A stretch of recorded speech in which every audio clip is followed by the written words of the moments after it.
Focus. Most people hate failure. We do anything to avoid it. Yet when we approach evangelism believing it to be the winning of souls, we set ourselves on a pass or fail endeavor. When people think they're going to fail, they do one of two things. The first reaction is we give up. We avoid putting ourselves in a position where it is possible to fail. In this case, we don't share the gospel because we don't believe, possibly based on past experience, that we are capable of persuading a person to give their life to Christ.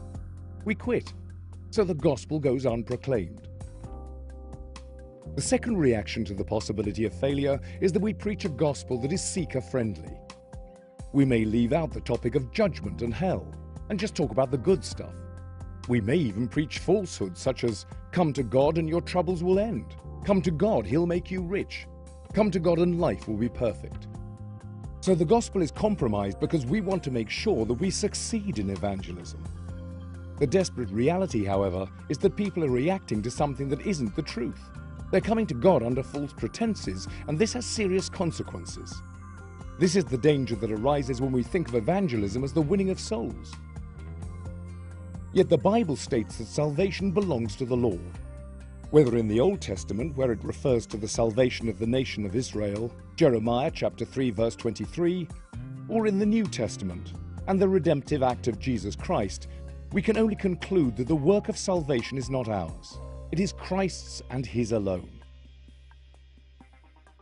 From the Lord comes deliverance.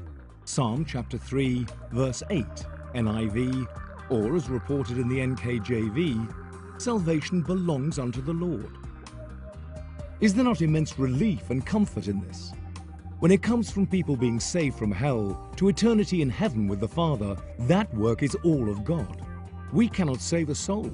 Our task is to communicate the message of salvation to the unsaved, and then pray that the Spirit of the Lord would convince them and draw them to commit their lives to Him. So it is possible to fail in evangelism. Once we see that evangelism is not the winning of souls, but rather the pure and simple task of announcing and spreading the gospel, then we as the body of Christ can work together with the same vision, the same goal, and the desire to reach the whole of this world with the message of the good news.